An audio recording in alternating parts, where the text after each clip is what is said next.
Hi, I'm Nick, and today we're going to show you how to resolve Android WCAG heading and label violations.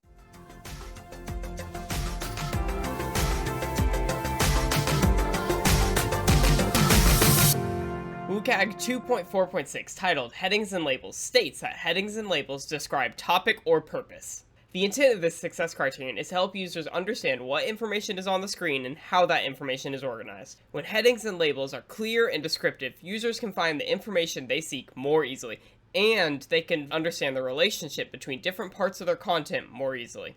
Descriptive headings are especially helpful for people who have disabilities that make reading slow, or for users with short-term memory.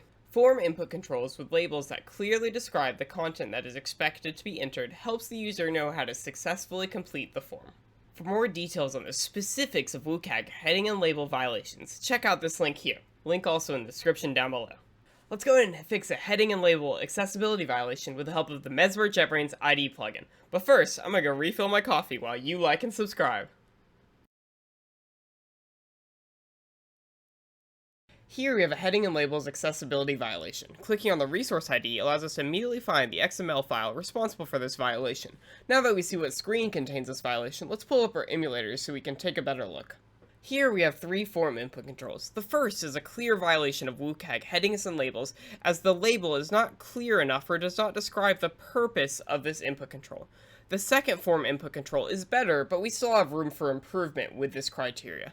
Finally, the third form input control is our best, as it clearly describes to the user the expected syntax for this form input. And just like that, you can resolve your WCAG heading and labels accessibility violations by ensuring that the purpose and content of your headings and labels is clear to the user. How have you been improving accessibility in your apps? Let us know in the comments down below. Thanks for watching, and happy developing!